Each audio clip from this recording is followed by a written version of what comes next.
오늘 저에게 주신 하나님의 말씀은 구약성경 전도서 12장 3절 말씀입니다. 저희들 함께 봉독하겠습니다. 그런 날에는 집을 지키는 자들이 떨 것이며 힘 있는 자들이 구부러질 것이며 맷돌질 하는 자들이 적음으로 그칠 것이며 창들로 내다보는 자가 어두워질 것이며 아멘. 기도하겠습니다. 하나님 아버지, 저희들을 은혜 가운데 붙들어 주셔서 지난밤도 하나님의 은혜 가운데 살게 하시고 또한 오늘도 이 새로운 하루를 허락하여 주시어서 저희들이 회개할 수 있고 주님 주신 사명을 감당할 수 있는 힘을 저에게 허락하신 것 감사드립니다. 오늘도 주의 말씀을 통하여서 온 땅의 창조주 되신 하나님 아버지, 저희가 기억하게 하여 주옵시고 우리를 위해 십자가 지신 예수 그리스도를 기억하게 하여 주옵시며 믿음으로 살아가기를 소망하며 성령 하나님을 붙들 수 있는 저희 모든 심령들 되게 하여 주옵소서. 주의 은혜를 간절히 구하오며 예수님의 이름으로 기도하옵나이다. 아멘. 오늘은 시드는 날이 오는 징조라는 제목으로 하나님 말씀 증거합니다. 저희들이 앞서 살펴보았던 전도서 12장 1절과 2절 말씀을 통해서 청년의 때에 창조주를 기억하라고 명령하며 인생의 말년이 어떤 모습이 될지를 어두운 이미지로 1절과 2절은 보여주었습니다. 그래서 곤고한 날, 아무 낙이 없다고 할 해들, 그리고 해와 빛과 달과 별들이 어두워질 때, 그러니까 이러한 표현들은 시적 표현이죠. 이것은 인생의 황혼기를 상징하는 것입니다.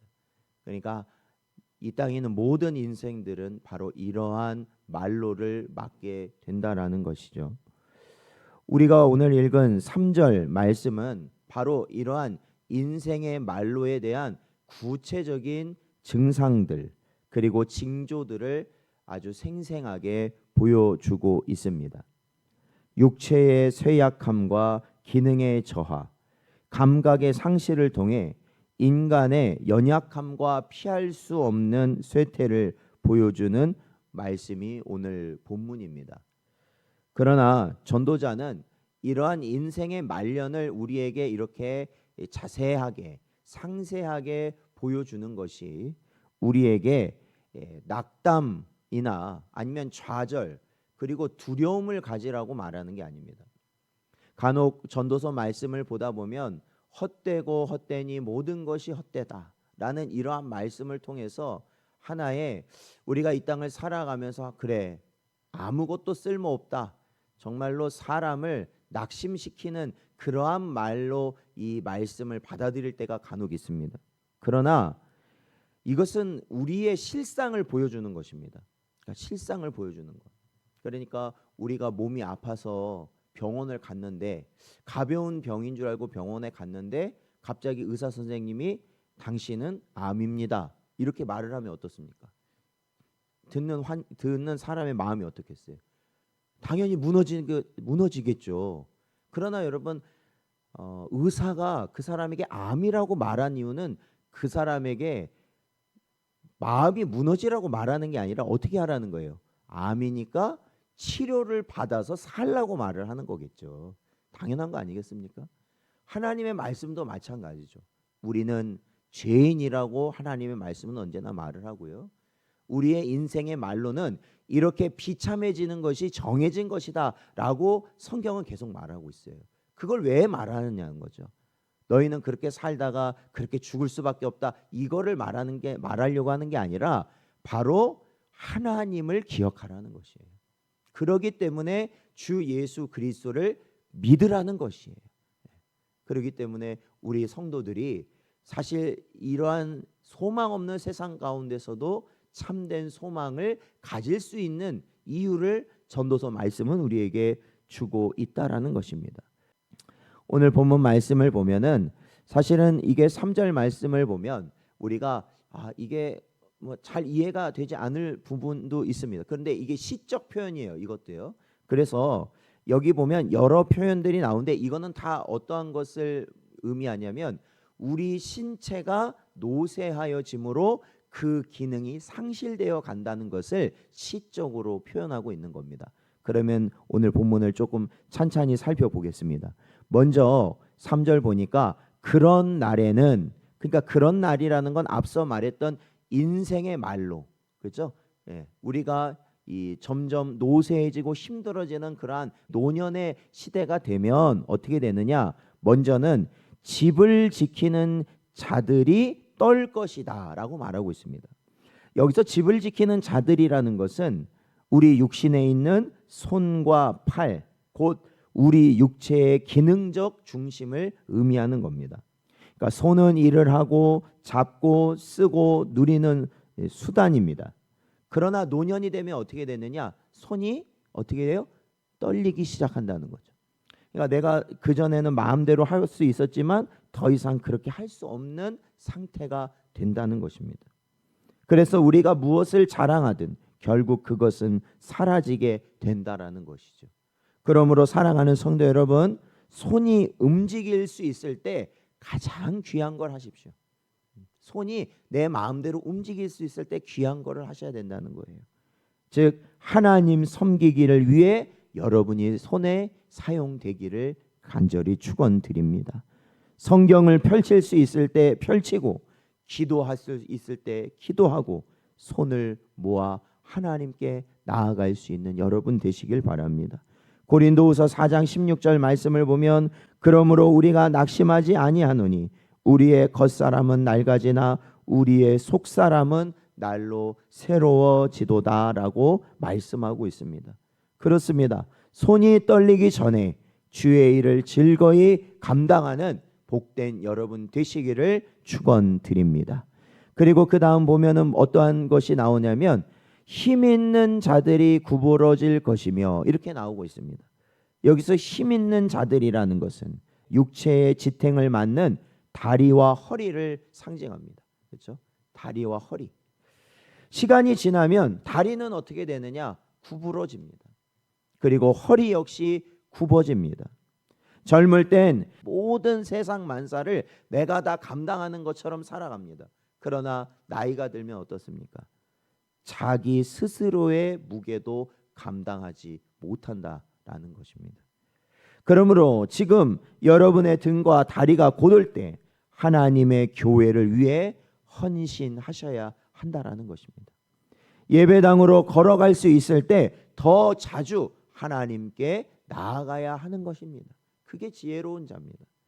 베드로전서 1장 24절 말씀을 보면 그러므로 모든 육체는 풀과 같고 그 모든 영광은 풀의 꽃과 같으니 풀은 마르고 꽃은 떨어지되 라고 사도 베드로는 말하고 있습니다.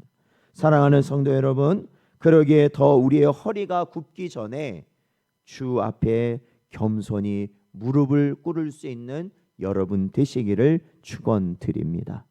또 오늘 본문 말씀 계속해서 보면은 맷돌질하는 자들이 적음으로 그칠 것이다 이렇게 말하고 있습니다. 우리 신체 중에 맷돌질하는 게 뭐가 있을까요? 치아입니다. 치아. 그죠? 음식을 먹으면 이가 씹잖아요. 예, 어금니가 갈잖아요. 이게 맷돌질한다라고 오늘 본문은 말하는 것인데 여러분 나이가 들면 이가 어떻게 되죠? 점점 하나 둘 빠지게 돼요. 예, 빠지게 돼요. 그러니까 여러분 이가 제대로 기능을 하지 못한다는 것은 제대로 먹을 수가 없다라는 거죠. 먹는 뭐가 있어요? 사실은 즐거움이 있는 것이죠. 그게 굉장히 큰 거거든요.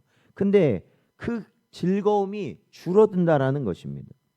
노년에는 음식이 더 이상 즐거움이 되지 않는다는 거예요. 고역이 된다는 거예요. 먹는 것 자체가 고역이에요. 그래서 살기 위해서 먹는다고 그러잖아요. 어르신들 보시면 어쩔 수 없이 약을 먹어야 하니까 먹는다. 이런 말 들어보셨죠? 먹는 게 그렇게 되어버렸다라는 거예요. 먹는 즐거움이 사라진다는 것은 단지 육체적 기능의 저하가 아니라 인생의 모든 기쁨이 사라져 간다는 것을 의미합니다.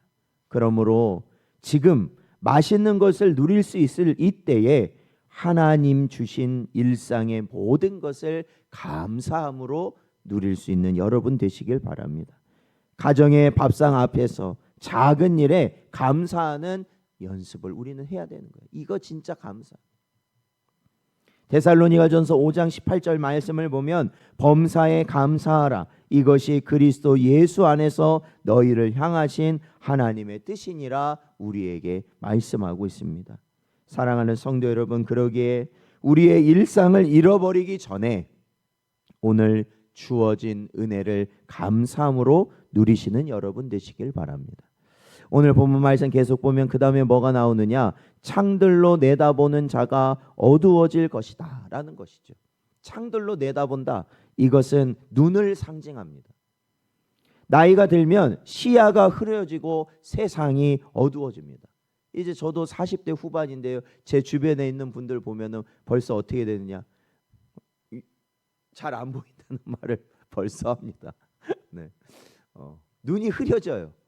근데 그게 어때요? 이상한 현상이 아니라 어떤 현상이라고요? 자연스러운 현상이라는 겁니다. 그러니까 오늘 본문 말씀은 단지 육체의 시력이 아니라 결국에는 이게 눈이 차츰차츰 무너짐으로 인해서 인생을 바라보는 감각 자체가 무뎌지게 된다라는 것이죠. 세상이 어두워 보일수록 마음도 어떻게 질까요? 어두워진다라는 겁니다. 그러기에 지금 보일 때 말씀을 가까이 하시기 바랍니다. 성경을 읽고 하나님의 뜻을 바라보며 참된 빛 대신 예수 그리스도만을 바라볼 수 있는 여러분 되시기 바랍니다. 시편 119편 105절 말씀을 보면 주의 말씀은 내 발의 등이요 내 길의 빛이니이다 라고 시인은 고백합니다. 그렇습니다. 눈이 어두워지기 전에 말씀의 빛을 마음에 심는 여러분 되시기 바랍니다. 전도서는 우리에게 노년의 비참함을 보여주지만 그것이 목적이 아니라는 것을 다시 한번 말씀드립니다. 이 말씀이 전하는 핵심은 청년의 때에 너의 창조들을 기억하라는 것이고, 그 청년의 때가 바로 언제냐? 바로 지금이라는 겁니다. 우리에게 바로 지금이라는 겁니다. 육체의 쇠약함이 오기 전에 하나님을 섬기십시오. 기쁨이 사라지기 전에 감사하며 살아가십시오. 시야가 어두워지기 전에 말씀의 빛을 따라 걸어가십시오. 우리는 늙어가지만 그 속에서도 주님을 의지할 수 있다는 은혜를 받는 자가 바로 저희들입니다. 육체는 쇠해도 영혼은 자랍니다. 인생은 약해지지만 믿음은 강해진다라는 것입니다. 그러므로 오늘 창조주를 기억하십시오. 그리고 지금 하나님을 경외하는 자리로 나아가십시오. 그날이 오기 전에 하나님을 의지하는 삶으로 살아가기에 힘쓰시는 복된 여러분 되시기를 주의 이름으로 축원드립니다.